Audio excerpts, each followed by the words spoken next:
فرض کن وسط یه جنگل انبوه با صدای طبل‌هایی که از دور شنیده میشن. یه صدای مرموز، ریتم دار. بعد از پشت بوته ها چشم‌هایی خیره بهت نگاه میکنن. تو فکر میکنی اونا مردم عادی هستن، اما برای اونا تو فقط یه طعمه‌ای. اینجا نه خبری از پلیس، نه خبری از اینترنت. اینجا قانونشون همینه، اگه خطرناکی خورده میشی. در قلب جنگل های گینه یه نوع، جایی که حتی نور هم از میان درخت ها عبور نمی کنه، قبیله زندگی میکنه که انگار از 1000 سال پیش تا امروز هیچ تغییری نکرده.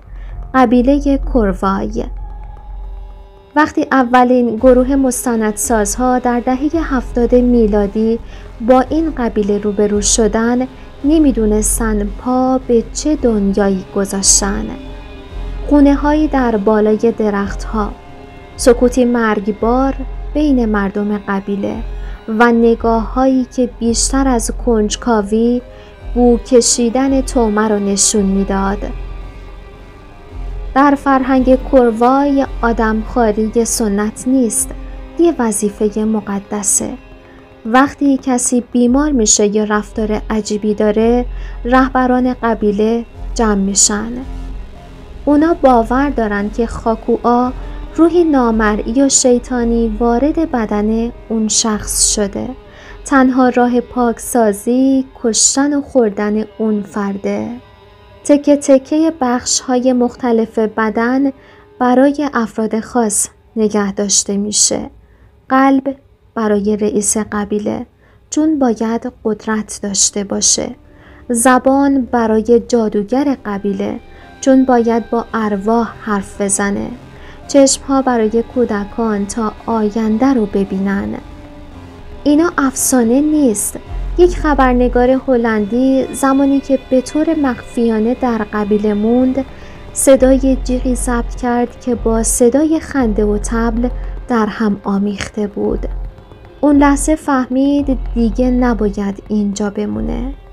شبی بارانی وسط جنگل، طبل‌هایی که از هر طرف شنیده میشن. قربانی با دستای بسته به وسط میدان خاکی آورده میشه. همه ساکتن. فقط جادوگر قبیله هست که لبخند میزنه، انگار که منتظر لحظه‌ای خاصه. مشعل‌ها روشن میشن. دعاهایی که به گوش هیچ کس آشنا نیست با زبانی ناشناخته. بعد در یک لحظه با فریادی بلند کار تموم میشه. بدن قربانی رو تکه تکه میکنن. نه با عجله، نه با خشم، با آرامش، مثل مراسم مذهبی. سپس گوشت روی آتش پخته میشه. در باور کوروای اگر گوشت خام خورده بشه، شیطان دوباره وارد بدن میشه. برخی از توریست ها گزارش کردند که شبها صدای زنجیر و ناله شنیدن. اما وقتی صبح بیدار شدن، یکی از راهنماها ناپدید شده بود. بدون هیچ رد خونی. فقط یک طبل که از دل جنگل شنیده می شد.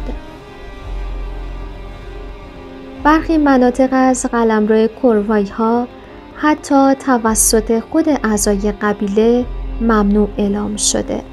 میگن اونجا خانه خاکوآست، جایی که ارواح مردگان زندگی میکنن. اما طبق گزارش ها اون منطقه همونجاست که مراسم های واقعی بدون حضور خارجی ها اجرا میشن. در سال 2014 یک گروه مستندساز خارجی برای ورود به این منطقه درخواست مجوز کردند. چند روز بعد 3 نفر از اونها ناپدید شدن. تنها یکی از اونها برگشت و فقط این جمله رو گفت: طبل‌ها خاموش نمیشن تا وقتی خون تازه ریخته نشه. دولت به طور رسمی ورود به اون منطقه خاص رو ممنوع اعلام کرده، اما این قانون جلوی آدم‌های کنجکاو رو نمیگیره. آیا قبیله کوروای هنوز آدم میخوره؟ بعضیا میگن نه. میگن این فقط یک افسانه است برای ترسوندن توریست ها. اما شواهد چی میگن؟ استخوان‌های انسانی کنار خونه ها، پوست‌های خشک شده با طرح‌های مذهبی، روایت‌های تکراری از ناپدید شدن گردشگران، پژوهشگرانی که از قبیله برگشتن هیچ وقت دیگه مثل قبل نبودن. در دنیای مدرن ما فکر می‌کنیم همه چیز رو می‌دونیم، اما هنوز گوشه‌هایی از زمین هست که تاریکی مطلق توشه.